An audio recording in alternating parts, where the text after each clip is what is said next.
Namo Om Vishnupadaya Krishna Prashtaya Bhutale Srimati Bhaktivedanta Swamin Niti Namine Namaste Saraswati Deve Gauravani Pracharine Nirvishesha Shunyavadi Pashaita Deshatarine Jai Shri Krishna Chaitanya Prabhu Nityananda Shri Advaita Gadadhara Shivasadi Gaura Bhakta Vrinda Hare Krishna Krishna Krishna Hare Hare Hare Rama Rama Rama Hare Hare.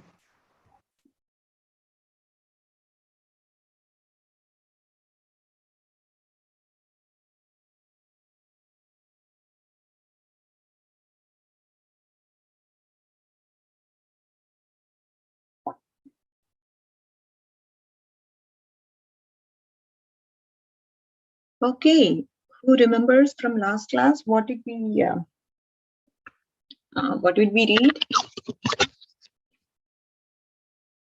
Is it okay? Am I audible? Am I clear? Yes, Mataji. Okay, sounds good. All right. So we will get started, kids. So let me know what did we do last time?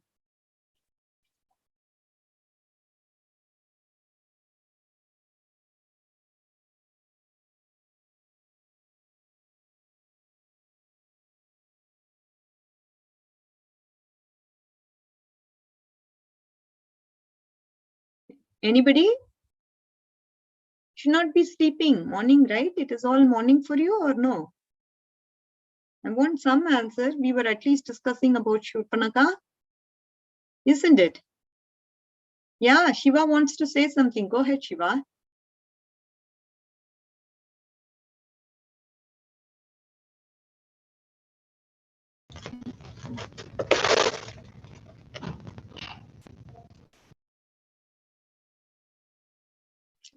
So there was this conversation that was happening between Ravana and Maricha. Remember what happened there? Ravana and Maricha were talking with each other. So Ravana, he went to the ashram of Marichi and he wanted to ask him, can you please come with me? I have a big mission. And when he asked what the big mission was, first of all, he was surprised. Why did Ravana come here? What was the reason? What was the point? He did not come on an ordinary day. Something may be there. So there's something going on with him. So we need to know what is the reason why he has come here. So with anxiety, Maricha asked Ravana, okay, what is the reason for your coming here? And then what happened? What was the discussion that was happening? What was the discussion that was happening between Marichi and Ravana? That Ravana was telling them to capture Sita, and by Maricha saying, no, Rama is so powerful. Yes, good job, Shiva. So when Ravana persuaded Maricha, okay, you have to come with me and help me support in some mission. And what is that mission? The mission is that we are going to have Sita be kidnapped. And for that, you have to play a role of a deer and maybe a spotted deer so that Sita will be attracted and she'd come out of her ashram. At that time, I will snatch Sita and take her away. And Maricha said, no, you should not do this. Whoever has told you this, that person is a foolish person. That person, he doesn't know. He should not be doing this. Whatever it is going to give you death. Are you interested in dying? You are talking all... See, I don't know. I'm seeing a blurry image on my screen. Are you guys feeling the same thing? Yeah. What is the reason, Aditya? Check what camera you're using. Okay. Just corrected it. I probably... Yeah. You probably had like fingerprints on the camera. A lot of... Oh, no, now it's back. Check what camera you're using. Okay. Easy camera. Okay, change to the laptop webcam.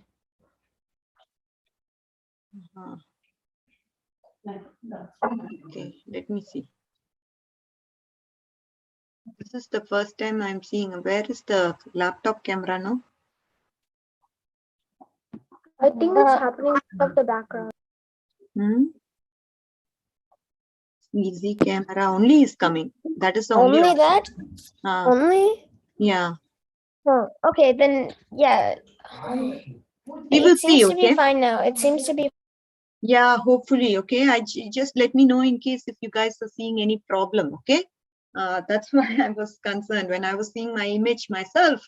It was really bad. I don't want you to be scared. Okay. So now we saw there was this discussion. So now Ravana, after listening to Maricha, he just went back. Okay. He didn't force Maricha to do anything. But then Shurpanakha, she came to the kingdom of Ravana. And when Ravana was not going to act upon this particular incident, she was like, "You're not fit to be a king. In your praja, people are unhappy. I am unhappy. How can you just be like that, happily enjoying and gratifying your senses? What's going on, Ravana?" Like that, Shurpanakha happened to pinpoint Ravana, and she wanted to now persuade Ravana to act further because she wants to make sure that her brother, and she's now provoking him by saying, "Sita, she's so beautiful. You must make her your wife. She's such a beautiful, pretty lady. What are you doing? You're wasting your time. You have to go and kidnap her because she's so beautiful. You know what? You should marry her. This is what you should do." See how somebody is provoking somebody else, isn't it? This is very, very bad, but she's trying to use Ravana's weakness. Somebody is weak. We know, okay, this person gets angry, so I will provoke him. I will say something to him, and this person immediately will get angered. Some people will do that, right? Purposefully, they will do that. And likewise, here we see Shurpanakha. She was trying to persuade Ravana, saying that Sita is so beautiful, you need to go and kidnap her right now and make her your wife. This is what you need to do. So now we will see what happened. I think this is what we did, right? Anything more than this, or anybody remembers? And then the Ravana went to his who was the person who the Ravana said to be a deer? Marichi. Marichi, and Marichi said, "I said you to not come here again. I said before I said to not come. Don't kidnap Sita." Yeah, so that is right. Marichi then again was persuaded. Now after who's this? After Shurpanakha provoked him to go and kidnap, now Ravana became firm in his mind, and he went to Maricha once again and said, "Oh, we are going to go and complete this mission. If not, you'll be doomed to death. Don't even talk about anything else." So Maricha had no other way other than to accept to the plans of Ravana. And we also saw Ravana has a boon, right? He did austerities for 10,000 years and he got a boon from who? Lord Brahma. Didn't we see that?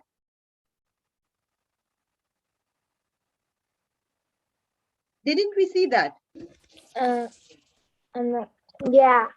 Yeah, we saw that. Being pleased with Ravana, Lord Brahma awarded him the immunity of death at the hands of all living creatures except the human beings. Right? He can be killed by anybody else except human beings. That was the boon.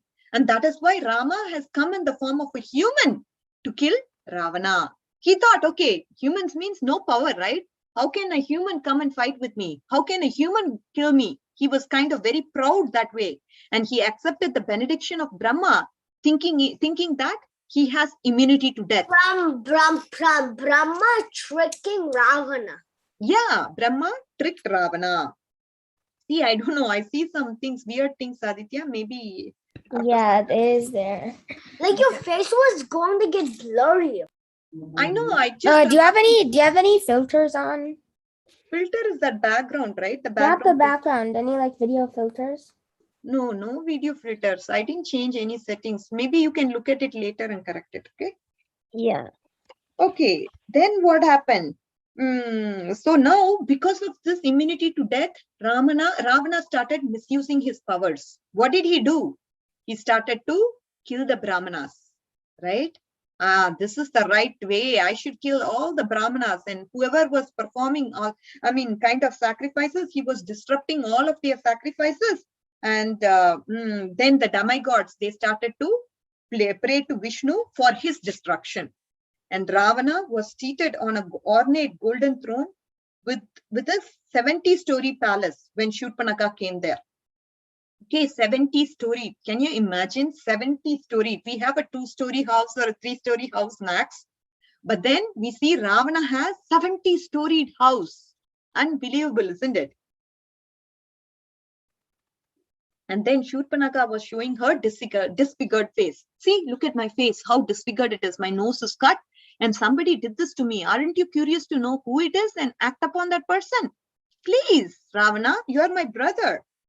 And when the king is only interested in his own sense enjoyment and doesn't pay attention to the state affairs, everyone comes and starts to despise him. Haven't your spies reported how Rama single-handedly slaughtered all the 14,000 armies? Shiva, you remember? You said the 14,000 was the number, right? 14,000 army fellows were killed. And this was from the brothers, Kara and who's the other one? Who's the other brother? Dushana. Dushana. Yes. So there are 14,000 armies and Rama single-handedly smashed all of them. That much powerful he is. And I will predict that you will not remain on your throne. You are a useless king because you're not acting upon what is going on. See, you're not acting upon what had happened to me. And I predict you're not going to live and sustain as a king if you are going to be really caring only for your sense gratification. And now Ravana, he's becoming inflamed and started because again, Shurpanakha did it in front of all the ministers. When you are insulted in front of all the ministers, don't you feel degraded? Don't you feel dishonored? Varun, are you there? I don't hear you. Yes, Mataji. So won't you feel dishonored, Varun, when you are being scolded in front of a lot of people? It's natural, isn't it, for you to be feeling ashamed, especially a king is being chastised here. And he felt, oh, what a shame, like that. Who is Rama? What is his strength? Was it he who deformed you like this? Speak now. I want to know everything. Like that, he said. And then Shurpanakha started to describe about Rama, how powerful he is, how he has large eyes like that of a lotus petal. And then he appeared like God of love himself. And his complexion was greenish in color. And he was strongly built like a lion.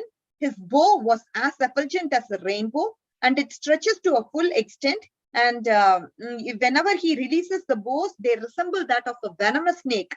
So fast it comes. And this is like a venomous snake. He is like a Kshatriya, but he is dressed in the Brahmana attire because he is keeping his hair matted. He killed the entire army of Rakshasas at Janasthana with a volley of arrows. This is his exceptional strength. Like that, who started to say to who? Shurpanakha started to say to Ravana. Correct. Very good. And now Ravana's younger brother, she started to say, he's the one who actually cut off my nose. Look at my nose, how disfigured it is. Look at it. And who did this to me? You know that? It is Lakshmana who did this to me. Lakshmana is who disfigured my nose. And again, that is because elder brother instructed him to do so.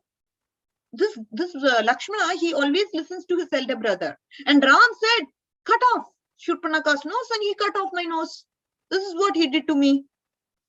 And Sita, she is a goddess of fortune. She's got a very large eyes. She has a smooth skin. And then she has a graceful hips and slim waist. And she's incomparably beautiful. I can't compare what her beauty is because she's incomparable to anything.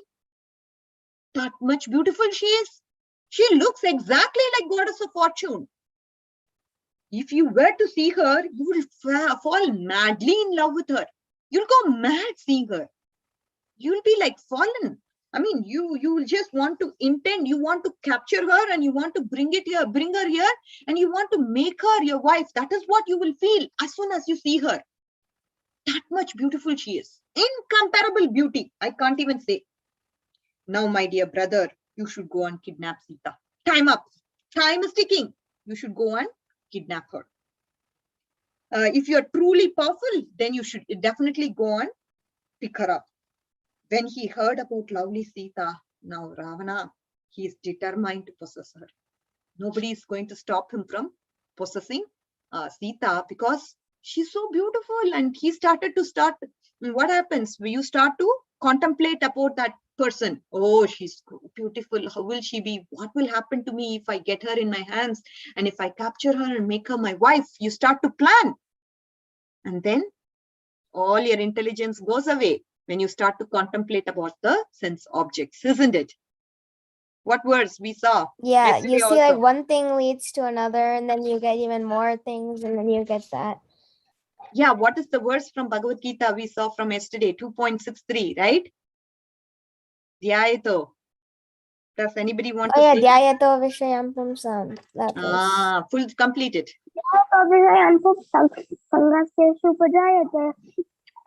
Sangha Sanjay. So only that Mataji, can I say it?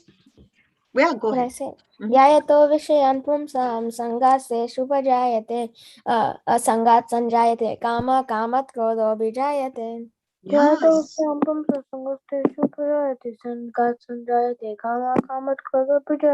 Wonderful, kids.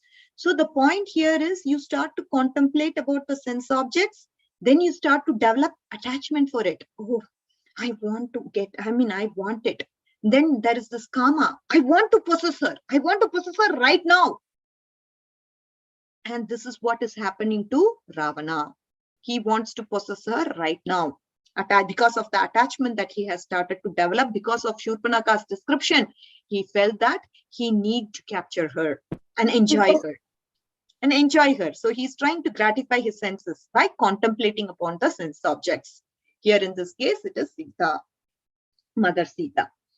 So when he heard about lovely Sita, Rama was fully determined now. Ravana replied, after hearing of Rama slaughtering the Rakshasas at Janastanda, I have not found a moment's peace. He's going to Maricha and he's saying, I am not at all peaceful.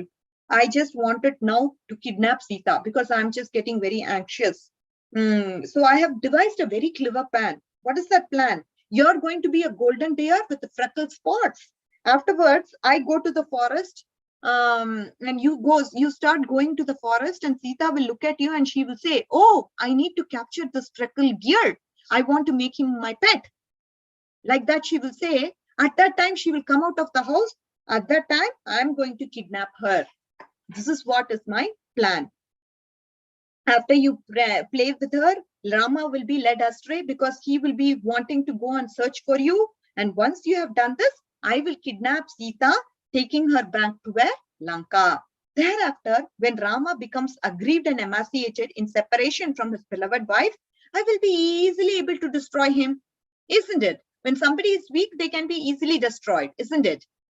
So that is the plan he's thinking. Okay, this guy will become weak because of a separation from his wife. So what I will do is, I make him thin and emaciated by separating him from Sita. And then that time, I'm going to make use of it to destroy him. Upon hearing the name Rama, you're telling Rama? Maricha became greatly fearful. His mouth dried up and he was staring with unblinking eyes like this. He didn't even blink. Maricha addressed Ravana with folded hands. Oh Lord, if you try to carry out this plan, it will surely be a destruction for you. All these Rakshasas even if you go with all the Rakshasas and try to go with them, you're going to be killed because of your lusty nature, because of your gratification for senses and your ignorance of Rama's prowess, you're foolishly rushing towards your own doom. What does doom means? You're trying to bring bad fortune to yourself. Please hear me of Rama's supremacy potency. Please hear of Ram's supreme potency before you act blindly and bring not try to bring about your own destruction. Hear from me about his supremacy. Don't get into your own destruction. It's not good for you. You're going in a wrong path. Even if you go with all the enemies from Lanka, I mean, all of the Rakshasas from Lanka, you're not going to be saved. Your life is going to be doomed. Please listen to me. Understand his prowess. Isn't it? That's what he's saying. And now, remember, he is talking about his previous time history also. Remember, anybody remembers from last class how he used to wander about when Vishwamitra was actually performing the penance, and how he was attacked by Rama, right? He just fled, like when Rama, what happened? When Rama, with one arrow, he was able to push him to 800 miles into the ocean. And then he killed all of the other Rakshasas who were accompanying him. Even then, his pride did not go away, isn't it? Remember that. And then, taking a form of large carnivorous stag with a flaming tongue, I returned to Dandakaranya forest again. And as I came upon Rama, who was wandering there with Sita and Lakshmana, with so I happened to come there again with a bitter memory of the past defeat in my mind, and considering how Rama had accepted life of renunciation, I was determined to gain revenge. When I rushed at him, Rama released 3 arrows. 2 of my companions were destroyed instantly. And then I fled for my life. Since I fled for my life, I was spared by Rama's arrows. Otherwise, because the person doesn't kill if you're going to flee away from the battle, you don't get killed, isn't it? So he was fleeing away from battle, because of which he was not killed. And ever since that time, I'm consumed with fear. Whenever I hear Ram, I go mad. I tremble. My mouth dry up. I get panic. So as a result, my inclination for violence and fighting has vanished. I'm not at all fighting anymore. I'm not like a Rakshasa wandering through the forest of Dandakaranya anymore because of Rama. Because of that fear of Rama, huh? Yes. I'm not understanding who's saying this. Who's saying this is Maricha, dear.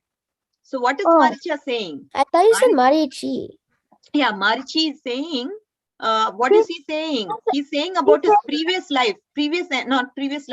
encounter with Rama, how he used to wander in the Dandakaranya forest, and Vishwamitra actually got Rama for Lakshmana for protection from the Rakshasas, right? So at that time, Rama happened to send an arrow against Marichi, and he actually, because of that, he fell 800 miles apart.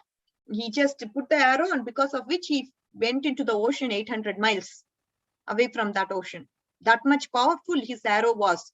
And even then, I was not scared. I was still roaming in the forest of Dandakaranya, and I wanted to take revenge against Rama. At that time, what Rama did was, he shot 3 arrows. 2 of them, and 2 of my companions immediately were killed by that 2 of the arrows. And 1 arrow, it did not, the other 3rd arrow did not act on me because I was fleeing away. Whenever I run, Rama doesn't attack. Whenever I flee away from the battle, Rama doesn't attack a person who's fleeing away from the battle. That is the code, right? That is Kshatriya code, not to attack anyone who's running for life. So this is what happened. Because of this reason, I'm very afraid of Ram. I cannot even, I gave up violence also. I'm not fighting. I gave up violence completely, because thinking about Ram itself tremors me. I become so scared. I become very afraid. Please, like that Maricha, he's telling about Rama's prowess to who? Marichi is telling about Rama's prowess to who? Marichi.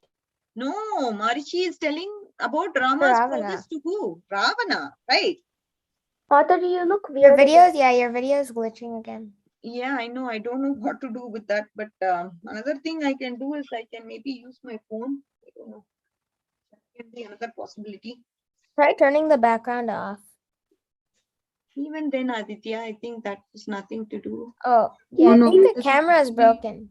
Yeah, Oh, no. Actually, Mataji, your internet is flicking. So there is a background. That's why it's going on. So if you remove the background, so that will be going good, Mataji.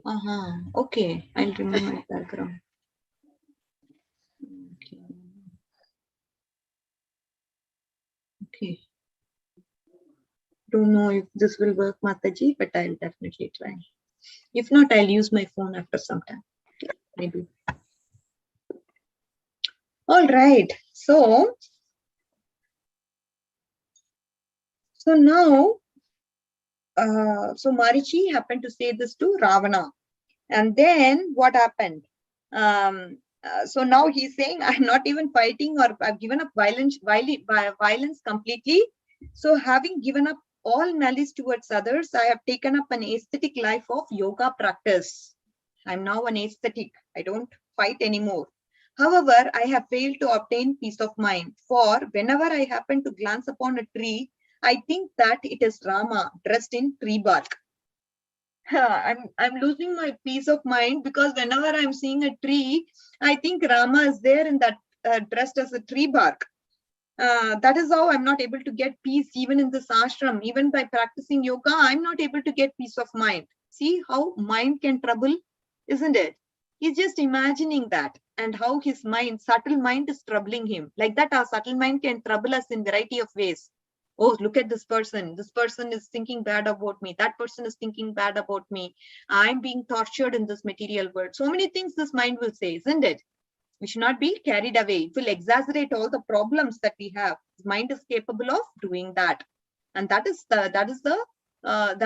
why we have to start purifying our mind. Our mind gets purified when we start to concentrate on the Mahamantra, Hare Krishna Mahamantra. When we start to focus with attention and hear to the mantra, then our mind will become purified. Okay, so he's saying, I'm very much troubled just by seeing the tree. Thus, the entire forest appears to have become transformed into innumerable Ramas for me. I see thousands of trees here, and wherever I see a tree, I'm able to see Rama dressed as a tree bark. So I'm very, very tortured because of that. Because of this, whenever I look anywhere, I become terrified. I become scared. I become afraid. So then sometimes I see Rama in my dreams also. You know what? Whenever I get a dream, I see Rama in my dreams also. Because of that, what happens is I immediately wake up. My heart thumping in terror. I just wake up in fear. Oh my God, Rama appeared in my dream. Indeed, I've become so afraid of. Huh? I think to learn from that is Rama is everywhere. Rama is? Everywhere. Yeah, he feels Rama everywhere. And in dreams also, he's getting Ram. That is how he is now. Because of it, he's afraid. Whenever I hear a word beginning with the letter R, such as Rata or Ratna, my heart trembles with fear. Even starting word R creates fear in me. Please understand this. O King, for your own welfare as well as for my welfare, I advise you to forget kidnapping Sita. Don't even dare to do that. Aside from fearing Rama, why should you perform such sinful act? You're performing a sin. You're bringing a woman who's married. Isn't that a sin? Isn't it a sin? It is a sin. And you're performing a sinful act on top of it. Why are you doing this? So whenever we get advice from our parents, from our well-wishers, from our friends, or even our relatives for that matter, or instructions through devotees, we must give ears to it. Instead of saying, no, I don't want to hear. Because there is a message Krishna is trying to say, so that you can become transformed and come back to Varun. Varun, are you able to understand, Varun, what has happened? You are just talking in between. Did you get it? Yes. What is whose conversation is going on now? Marichi Maharishi is saying to who? to Ravan. To Ravan. And what is he saying? He's talking how he's not a Rakshasa How he has given up Rakshasa. He doesn't even fight anymore. And how he isn't like fighting, like how he's like not gonna be a Rakshasa anymore. What is he doing now? He's living in he's living a life of austerity, practicing yoga, but he's not able to focus or concentrate because whenever he sees a tree, he's able to get reminded of Rama in tree bark. And there are innumerable number of trees in the forest, and so he's able to see innumerable Rama. At times, he's also able to see Rama in his dreams. So this is how he is tortured and fearing Rama everywhere, right? He's fearful of Rama everywhere. This is what is going on with him. And that is why he's saying to Ravana, please don't kidnap Sita. Just for my good and your good, I'm telling you, don't kidnap Sita. And aside, it is also a sinful act, isn't it? Yeah. So this is why it's important. I said the learning lesson for us here is to listen. Whenever we are given instructions, it will feel, I mean, because we are being talked about in a bad light, it will be disturbing to us, but we should hear what others have to say so that we can correct our actions. If we don't give our ears, then we may lose out, right? We may not be able to transform. So Krishna, he wants us to transform. That is why he's giving instructions through your parents or friends or relatives or friends or through devotees. You may get these instructions. So we must always. We should always listen to it. Yeah, we should always listen and say, don't say anything badly about me. We should hear about what bad things others have to say about us. Then only we can transform. But here, is Ravana going to listen to Marichi? No. There is no offense more punishable. Bad. Yeah. So there is no offense more punishable than abduction of another's wife. Remain satisfied with thousands of your wives and save your dignity and fortune and kingdom and life itself. See, you have thousands of wives, just enjoy with them and be happy. Don't think about kidnapping Sita. Having listened patiently, now he was listening so far. He didn't stop Marichi and say, don't talk. He said, no, I mean, he was at least giving some ears to Marichi. And now Ravana replied, now you must listen, Maricha. I did not come for your advice. I came to obtain your help in executing my plan to kidnap Sita. Because what happens? He's already developed attachment towards Sita and he has developed karma or desire to kidnap Sita. He started to contemplate. He started to imagine how beautiful she is. Then he started to slowly develop attachment towards Sita. After that, what happened? He now has the desire to achieve Sita, no matter what. That verse sequence happens one by one, and he's now not able to get over it.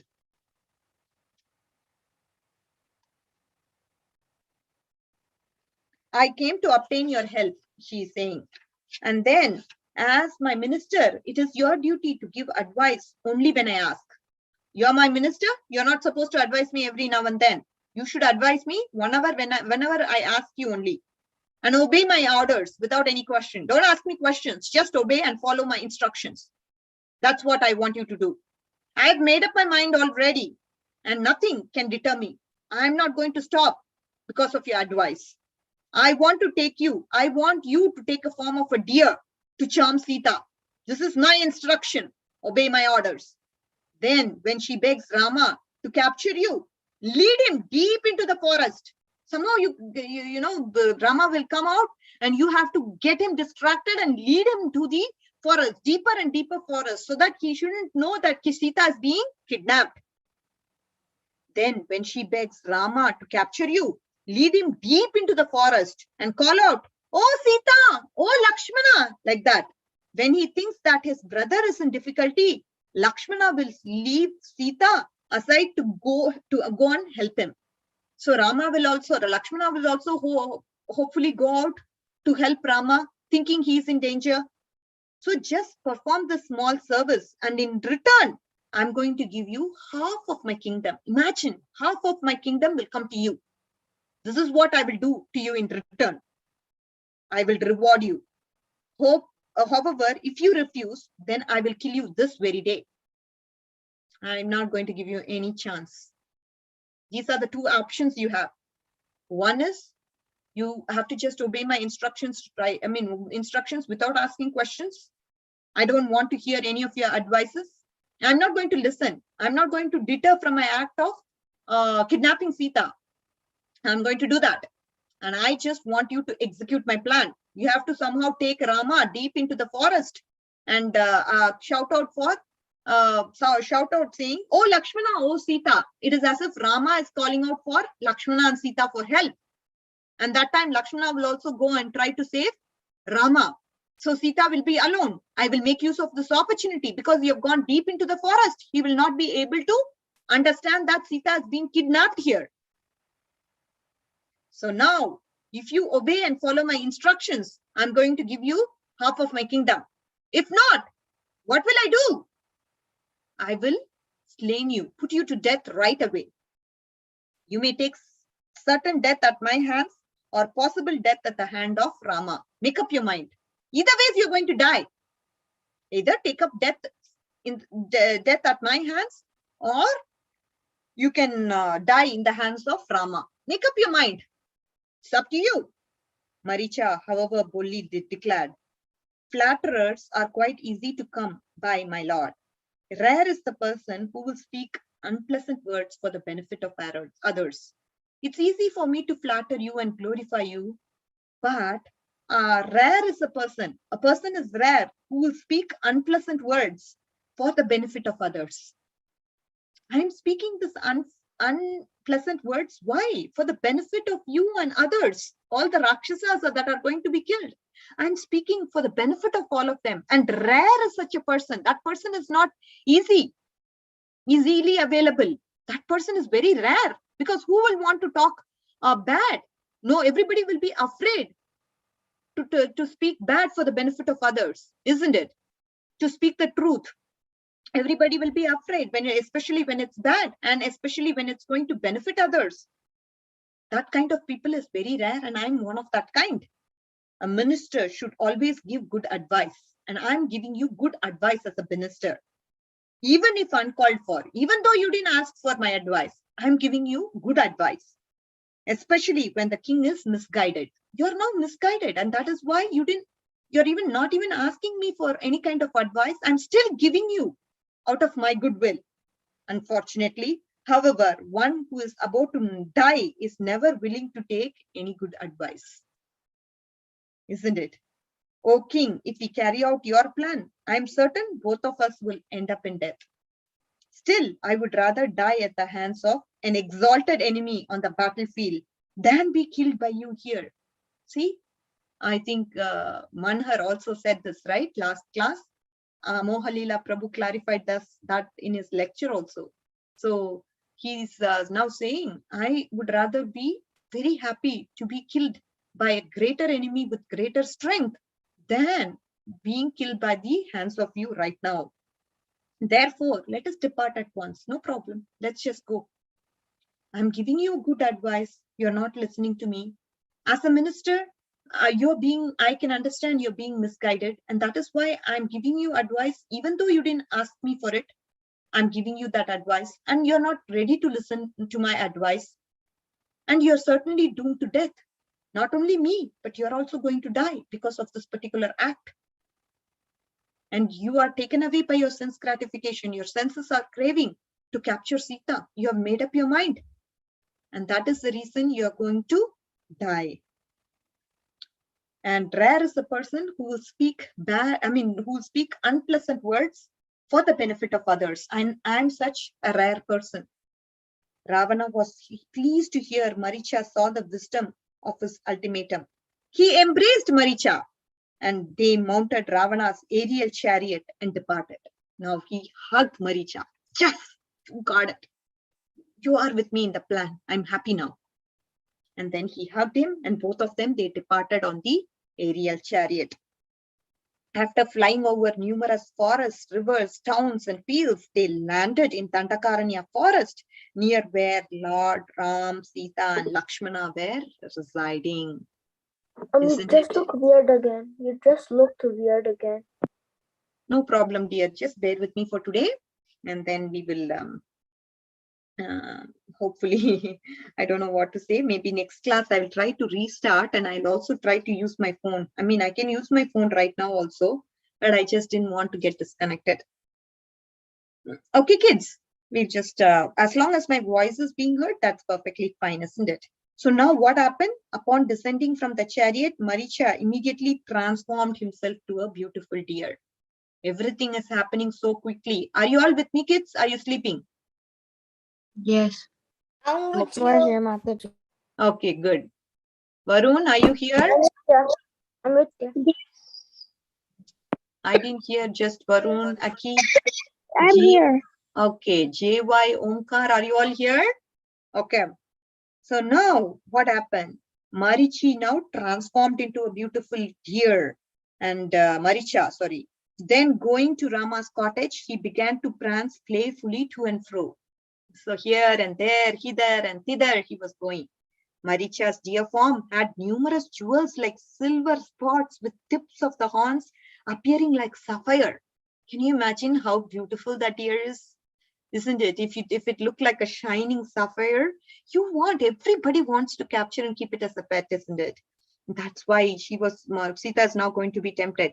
Its mouth appeared like a pinkish lotus flower, its tail like a rainbow, its ears were bright blue. Indeed, the magical deer appeared to have been constructed from varieties of valuable jewels. So because of that, it was having a shining effect. That is what is the point. So many valuable jewels, if it is being embodied in the body of a deer, how will it look? How pleasant will it be? And that was the scenario with this also. With dazzling luster, the deer seemed to illuminate the entire area surrounding the cottage. It was glowing so brightly, it was illuminating the entire area. Sometimes it nibbled at the grass and sometimes it frolicked among the trees. At that time, Sita was gathering the flowers. Seeing her, Maricha in the form of deer leapt, ran, crouched and turned, eager to attract her attention. All the other deer in the area fled away on the scent of the disguised Rakshasa. So there was nobody, no other animal or deer in the forest, in that particular area, because they were able to sense that Rakshasa was here. They were kind of scared. They can sense the scent of it, right? And because of it, they all fled away. The magical deer came close to Sita, bounded in front of her. Sita became captivated with wonder and enchantment, for she had never seen before such a wonderful deer. Never. With wide opened eyes, she called out, "Oh Rama, oh Lakshmana, come here quickly. Come here." As Sita stood with eyes fixed, Rama and Lakshmana also beheld the magical deer. They also saw. Lakshmana, however, was wary. This might be a trick. Lakshmana could understand. No good. Whenever something is attractive and when we fall for it, we are in trouble. Anything for that matter, right? When we start to contemplate upon it and start to want having that in our house, and say, for example, it is overly priced, your parents may not accept to buy it. And then what happens? We will be disappointed as a result of developing feelings for it, when in fact, we are not going to be approved of it. Have you experienced this in your life? Have you experienced this or not? It's a very important, relevant question. I think. Yes. Yeah, you all can relate this to all of you, right? Imagine you're going out somewhere and you started craving for something. And because of this craving, you are not going to be in peace of mind, first of all, till you get what you want. And after that, your parents decline. No, I'm not going to do this for you. Then what will happen? You're completely shattered, isn't it? Your plans were broken. Top of it, you don't get what you want. You started imagining and started having a lot of lot of feelings for it. At the end of the day, you're disappointed because you're not getting it for some reason. It could be expensive, it could be it's not possible to acquire, maybe you have it already, something like that. Your parents give you various reasons why it can't happen, and then you become sad. Your satisfaction is lost. You become bewildered also. Sometimes because you don't acquire it, you start yelling at your parents. This effect can happen anytime, isn't it? So it's better to refrain from contemplating on sense objects. Don't have such feelings. If you genuinely have some feelings, you can express it to your parents. And if they say no, that's okay. You should just let go of it, not keep it, not develop attachment for it. Just ask them, okay, it's not possible, no problem. You divert your attention to something else. So that way you can be productive. Now here we see Lakshmana is being intelligent. He's able to see this is a trick. And this, he said, Rakshasa Maricha is known to take such animal forms just to entice and waylay kings who come to the forest to hunt. I know Maricha is capable of doing it. He can take various animal forms and entice people. Sita interrupted Lakshmana, for her intelligence had already become deluded by watching the magical deer. Now Sita is not allowing Lakshmana to say anything further because she's already developed attachment. She's gone. Once after this phase happens so fast, right? You start to contemplate, look upon the object, and then you start to develop attachment. Once you start to develop attachment, then you develop the desire to acquire it. At that point of attachment, it's difficult for a person to be stopped and said, no, don't do it. That person is not going to listen. So immediately when you start to contemplate upon the objects, ask your parents. If it is not possible, leave it right there. Don't start developing intense feelings for that object. Are you clear, kids? This is a very important learning lesson that we have from today's class. Are you clear with this concept? Yes. How we should like let go of like things that we want, like the desires. Yeah, we should see, we can, okay, once you start contemplating, you ask your parents immediately, can I acquire this or not? If they say no, then don't have any feelings for it. Before you start developing attachment towards that object, even before you acquire it, you start developing attachment, right? Before that phase, you have to let go of it. I mean, let go of it in the sense, if your parents say no, just let go of that. That is what I'm saying. Because once you go through the space of having attachment to something, it is very difficult to let go. Because that time you have developed a desire to acquire it. I want it no matter what. At that point, it is difficult for somebody to take up. If your parents come back at that point and say, no, you can't have it. That time you become very dejected. You get angry and a lot of repercussions come as a result of it. So it's better to let go. Okay, you started to contemplate, immediately ask your parents if this is feasible or not. If it is not feasible, just forget it. Are you clear? Yes. Yeah. But now here Sita, what happened to her? She started to develop attachment already. She's in the second phase now. Once she saw it, she's now attracted to the beauty of the deer, and now she starts to develop attachment. Oh, how will it be if I start to keep it in my house and make it as a pet animal, feed him every day, pamper him every day? She started to develop these sort of feelings with him. And then now she wants to acquire that, acquire it, gratify her senses by acquiring it. And Lakshmana knows this is a trick. Maricha, I know of a demon who disguises himself in various animal forms to entice people. I'm thinking maybe that is the plan of him. But Sita is not ready to listen to him because she has already made up her mind. She's already become attached to the deer, even without physically acquiring it. You can start imagining, right? Okay, that is what is going on, kids. Sita interrupted Lakshmana, for her intelligence had already become. Yes? When is Q&A? Q&A is going to be in 2 minutes, okay? I'll just finish this paragraph. And oh Rama, she said, please catch this deer, for it has caught my fancy. Rama, come here. I want you to catch this deer for me. It has attracted me very much. I want it. Such deer will make a lovely pet for me and provide a welcome diversion from our dreary forest existence. It will be a good change for me. If we have this deer, maybe I will not feel the pangs. Maybe I'll not feel the pain of living in the forest. Please go quickly and catch this deer.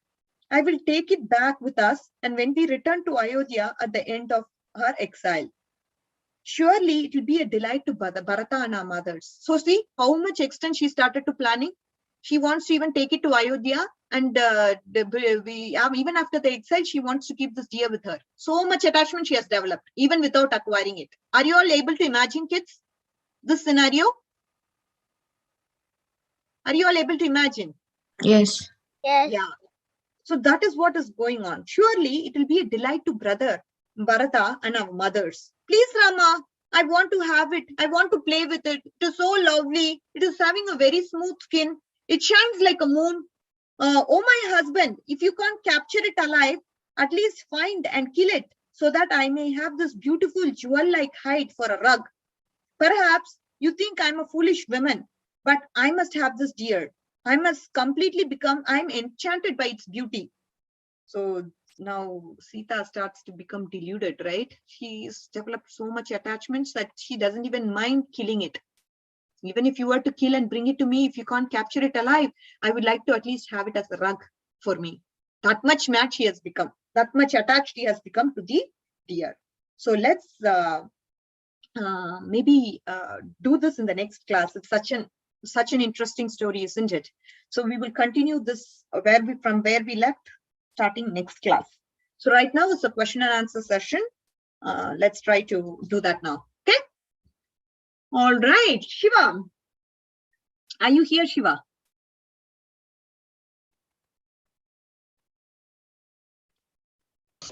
Yeah. Who is going to become a deer? Ravana wanted somebody to become a deer. Who's that? Richa, Maricha? Why did he choose Maricha? because he was his friend. No, he was not his friend. He was a minister. That's why. Oh, okay. Yeah. Anyways, all right. So the second question. Okay. So, okay, Varun, can you tell me about the experience of Sita with the deer? What are the lessons that we can learn from it? So basically what we learn is that if we like get attached to something, then we shouldn't like be so attached. If we're like, oh, you can't do this, then it should be like, okay, and then move on to like a different thing. But Sita, she was like so into that deer that she didn't even mind killing it. Wonderful, wonderful learning point. Yes, very good job. How about Govind? Yes. Are you here, dear? Yes, I am here. Okay, good. So now, what were you saying? I got kicked out of the meeting because I ran out of battery. okay, I'll just Varun answered this question right now. Did you hear him? No problem. I'll get back to you, Manhar. I'll get back. I was in the bathroom. You're in the bathroom? Yeah, I just was. No, I'm going to ask Govinda now. I'll come back to you, Manhar. Don't worry. So, Govinda, your question. What did, how did Shurpanakha actually change the mind of Ravana? Because Shurpanakha was saying Sita was the beautiful. Sita looks like Lakshmi, mother of fortune, and then then some people like that. You will get attracted when you see her. Yes, wonderful. She was talking about Sita's beauty, and that way Ravana was attracted to Sita's beauty because that is his weak point, isn't it? So she made use of his weak point, and he said you should marry her because she's so beautiful, like goddess of fortune. You will certainly fall in love with her, and you should make her your wife. Okay, Aditya, what did Maricha advise to Ravana? So he recommended Ravana, please don't try to like do this. It's not a good idea because like you're gonna get yourself killed by Rama, and it's not a good idea because when I was fighting with Rama, when I was fighting with Rama, he was very powerful, and I had to flee because of that, and that's why he did not attack me. I don't think you should get involved with this, and plus kidnapping somebody else's like wife is not it's not like a good It's a sinful act. Yeah, it's a sinful act. Wonderful. And did Marichi listen? Did Ravana listen to Marichi? No, Manhar. he didn't. Oh. Thank you, dear Aditya. Beautiful. Did Manhar, are you ready, dear? Yeah. Okay, so you have to tell me, did Marichi's advice was taken by Ravana? Was Marichi's advice taken by Ravana? No. Hmm. No, Ravana just said, no, he won't take it. He said, if you don't listen to me, then I'll. You're breaking, dear. Okay, got it. Aki, do you want to answer, Aki? I don't know who is Aki, but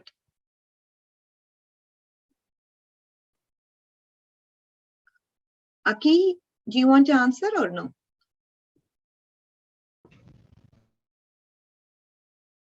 Okay, I have one more question. Akshara, okay? And no, okay, don't want to answer, no problem. Since, see, your name is written as Aki, I really didn't know your name and that's why I called you as Aki. But yeah, I now can understand your Akshara. All right, no worries.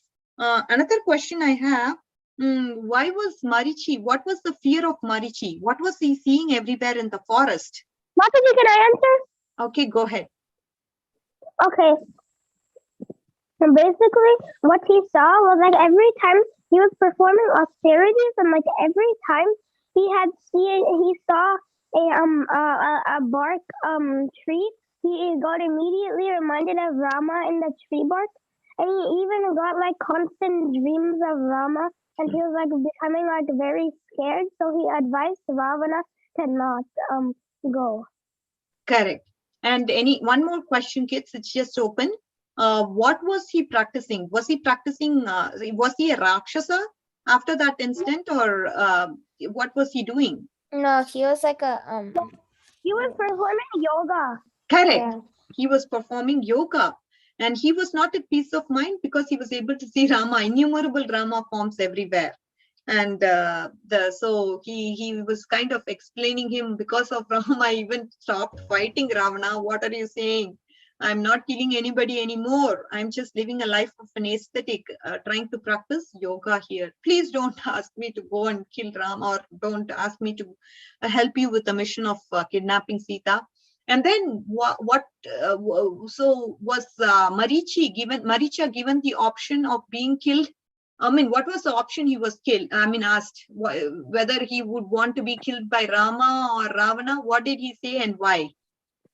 Shiva, can you answer? Manhar? Manhar, you answered it last time also. Anyways, go ahead. He said Yeah. he gave two options.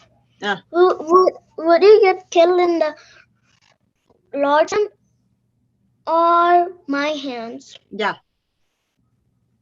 Yeah. And what did he say? Manhar. Very good, Shiva. He said, I would rather be killed at the hands of Rama than be killed by the hands of Ravana. Wonderful. Wonderful.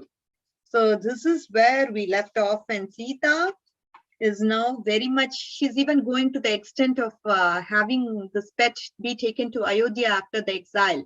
And she feels that brother Bharata and mothers will be so happy looking at this deer. So that was how much she started to have attachment towards the deer and started to plan what all you can do even before acquiring that particular thing. You don't even have it, but she started to just plan with her mind. Mind can do so many things, right? This is one of the things the mind can do. It can imagine a lot. Okay, kids, very, very good job. Very attentive listening. What did I say? You should not leave the call before we complete our Vancha Kalpatarubhyasya. That way we are actually praying to our acharyas and giving obeisances to all of them who has helped us acquire this knowledge. Vancha Kalpatarubhyasya Kripasindhubhya Patitanam Pavanebhyo Vaishnavebhyo Namo Namaha. Ananta Koti Vaishnava Vrind ki jai, Namacharya Srila Haridas Thakur ki jai, Srila Prabhupada ki jai, and Srimad Ramayan ki jai. Hare Krishna. Radhika Mataji ki jai. Thank you, Govind, and all glories to assembled devotees here, and you're all very, very good listeners. Bye. Hare Krishna. See you all next week. Very good job. Yeah. Bye. Mataji, Hare Krishna, and Mataji, is this Valmiki Ramayan? Yes, dear. It is Ramayan. It is Valmiki Ramayan, and it is specifically from this book. Oh. I'm telling this story from this book by Bhakti Vikas Swami Maharaj. Okay? Okay. Yeah.